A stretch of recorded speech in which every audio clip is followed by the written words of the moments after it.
Good morning, YouTubers. Forest Boy here. Welcome to my channel. Thanks for watching. It is an absolutely amazing day in the Forest Dean today. I think it's the 11th of February. Anyway, it's a Monday. It's currently 6 degrees. I'm just going out to do a final rundown of my setup before I head off to Scotland. So if you're interested in that, get yourself a cup of tea. See you after the intro.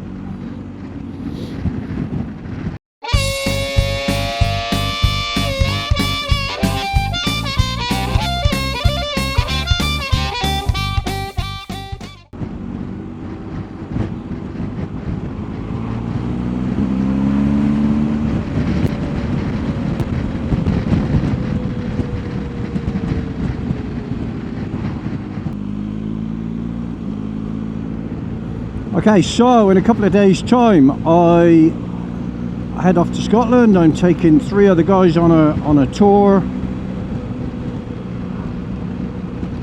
and it's going to be awesome. The total trip is about 1600 miles, something like that.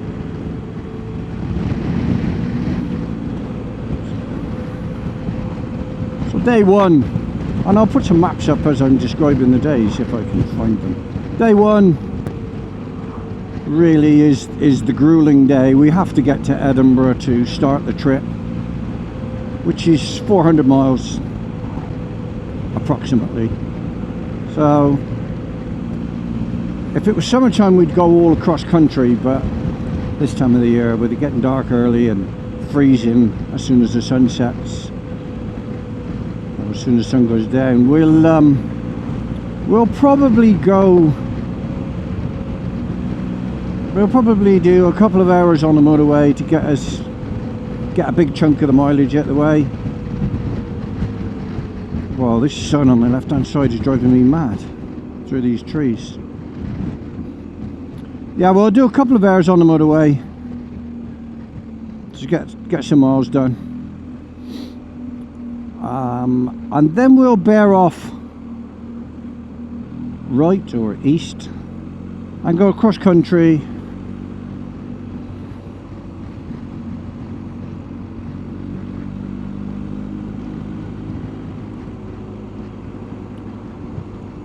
it'll take us another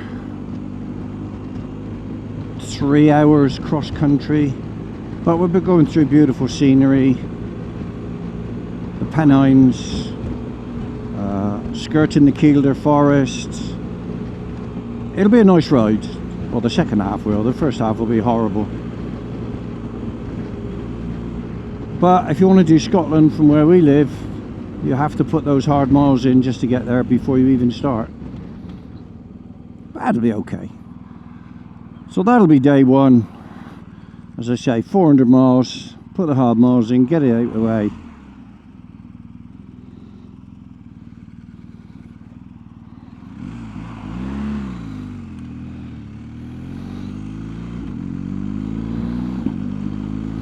Day two is from Edinburgh to John of Groats. That sun's catching me in the eye again.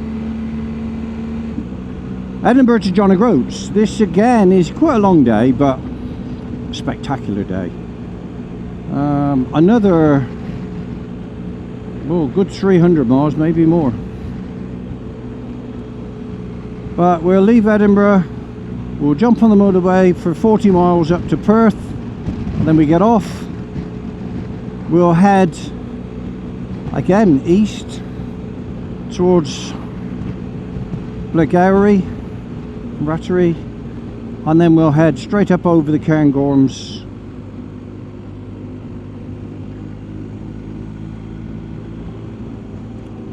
up to Glenshee, past Balmoral, all through the Highlands. We'll do the Glenshee Road, which is 90 odd miles, rated by some as the best road in the country. I'm not quite sure I agree with that, but it surely is a spectacular road. Down into Braemar, back up again, then up past the Lecht, another ski area. Tom and Tool. You always hear Tom and Tool on the weather forecast because the snow gates are at just before Tom and Tool, and they shut the snow gates out when the road gets too bad. Hopefully that won't happen to us. Tom and Tool down into, then down back out of the Cairngorms down to Inverness, and then from Inverness just take the, I think it's the A9 all the way up to John O'Groats. It's not a particularly great road. I mean, there's some beautiful views on the, as we're going up, so it'll be on the right hand side. There'll be some stunning views across the water, but it's not the most thrilling ride. But the first bit across the Cairngorms from Edinburgh to Inverness is absolutely stunning. So but by then we'll be at John O'Groats, which we're staying the night there in one of my favourite hotels, the Sea View. I just love that place. And then from there we have 3 days of absolute riding nirvana.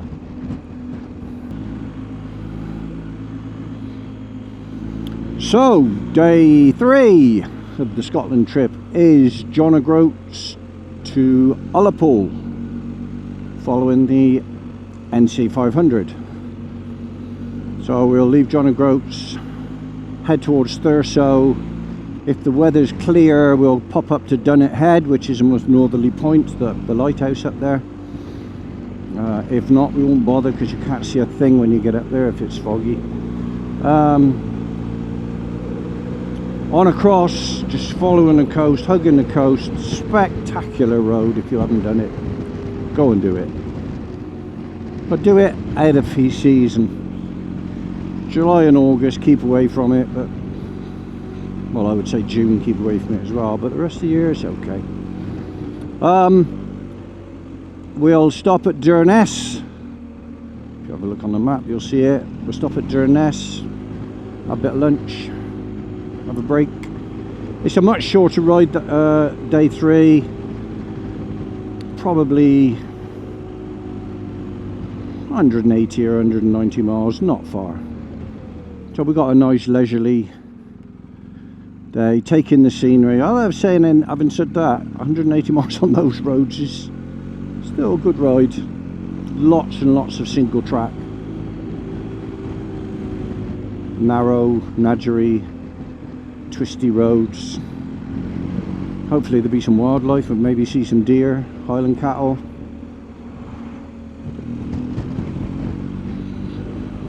And hopefully the weather gods will be good to us and we'll see some of the views, because my gosh, it is one of the most spectacular places. Spectacular, I can't speak anymore. Old age is catching up with me. It's one of the most spectacular rides I've ridden all over the world, and that's right up there at the top of my list. Anyway, so we'll follow it all the way down. We'll go over the Kylesku Bridge, and then we'll do a sharp right about a mile on up, and we'll head up towards Drumbeg and the Summer Isles to get the views off there. Quite a nadgery little road, but definitely worth doing. Turn off the main drag and go up there if you ever do it. It's definitely worth it. But don't do it in a camper van because it's too narrow. There's one walled section that is just too narrow and they get stuck there in the bloody things all the time. So we'll go up to Drumbeg, as I say, up towards the Summer Isles. We'll follow that road all the way round, come back out onto the NC 500 and end up in Ullapool, where we're staying for the night. We're on the harbour front. We'll have a couple of beers, fish and chips probably.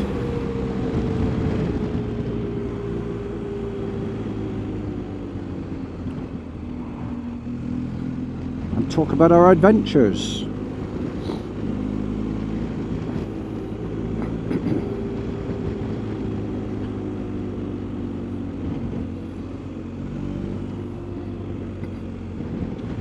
Day 4 will be more of the same. Ooh, ice there. Day 4, yeah, will be more of the same. Again, about 200 miles, maybe a little bit more on day 4 actually. It'll take all day.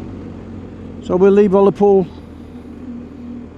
and our destination will be Inverness, albeit a very convoluted way to get there. So we'll hug the coast all the way. A lot of narrow single track roads on that section, but stunning scenery.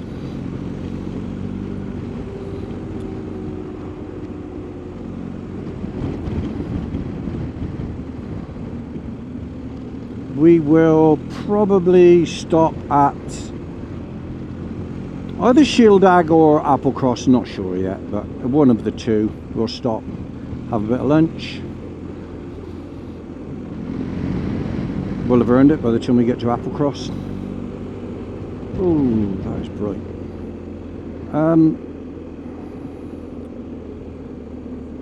And then from Applecross, obviously we'll go up over Balaknabar, the dreaded Applecross Pass, which really isn't that bad. And again, hopefully the weather gods will be kind to us, because the views off the top are just amazing. Wow.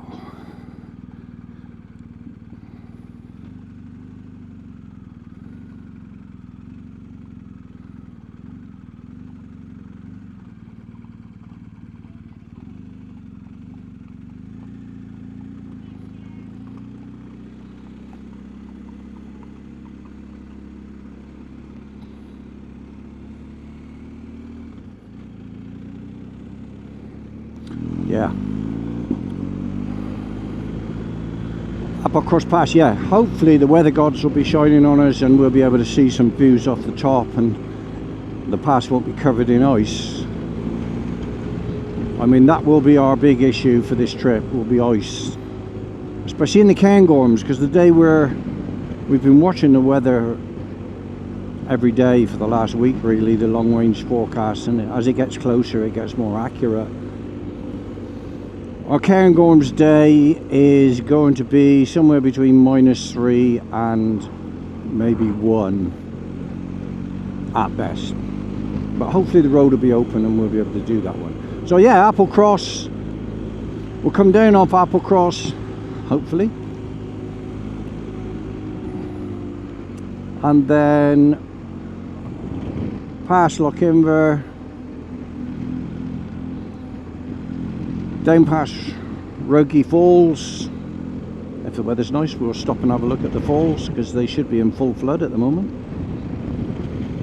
Unfortunately, it's the wrong time of the year to see the salmon leap in, but it's still quite a spectacular fall. There's a little suspension bridge that goes across. Hopefully I'll get the guys out on there and get a photograph. And that day we'll end up in Inverness. We're staying on the side of the canal, on the west of Inverness, I think.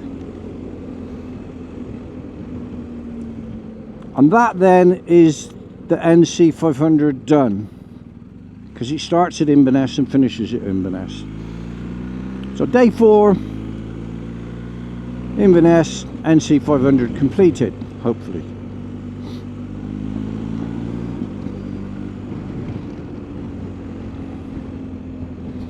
Day 5. Although the NC 500 is completed, this is a spectacular day. We will leave Inverness and finish the day in Troon, so it's quite a long ride, this one. I'm not sure what the mileage is, but it's a big one. But it is a spectacular one.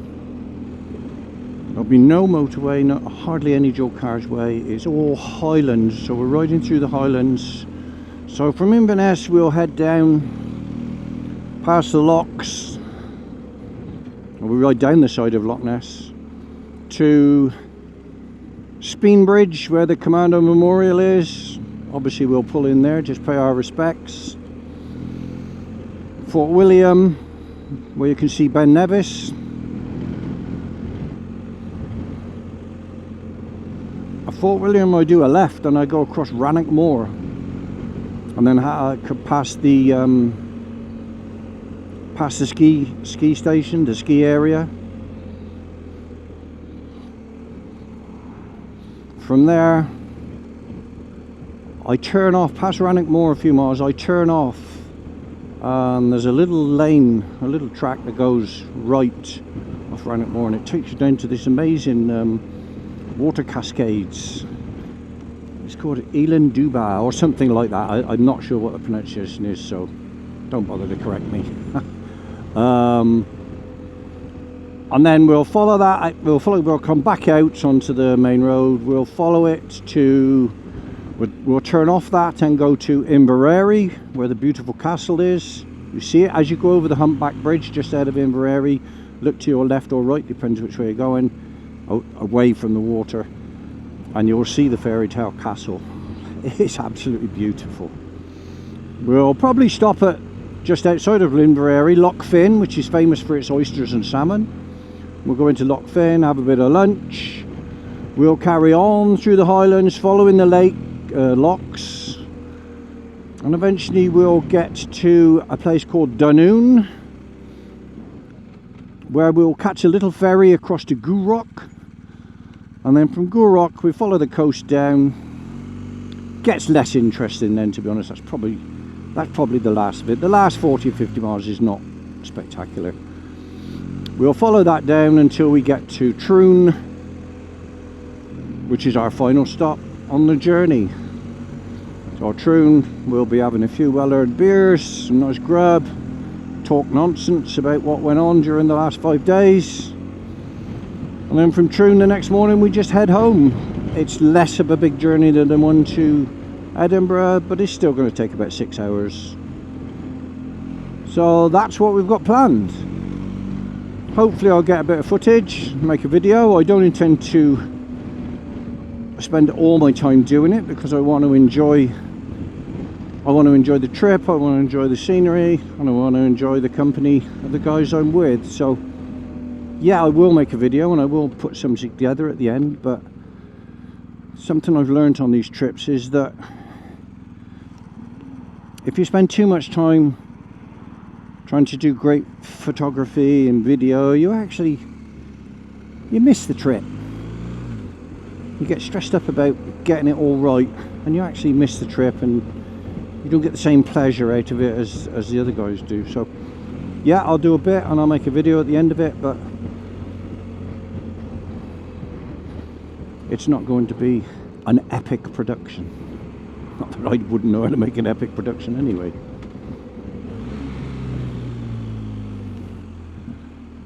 So there we are, that's it. Just a little shorty to tell you what's coming up. Can't wait for it. I'm getting really excited. I've travelled all over the world and I do these journeys all the time, but I never lose that tingle of excitement just before I go. I'm just itching to go and I just want to get going. I'm packing really light. I've just got a very small bag on the back, Lomo waterproof roll top. No panniers, so I'll have the tank bag. I've got a top box on, obviously, which I carry bits and pieces, toolkit and gloves and odds and ends like that. There'll be a roll pack on the back seat with some pants and socks, 2 t-shirts and a jumper, and that's it. That's the lot. That's all I'm taking. So anyway, this is Forest Boy signing out. Thank you for watching. Hope you enjoyed the video. If you like it and you want to see more and you want to see Scotland, hit the subscribe button and the notification button when you get told when something comes up or the next one comes up. Anyway, thank you for watching. Ride safe, take care. Forest Boy signing out. Bye for now.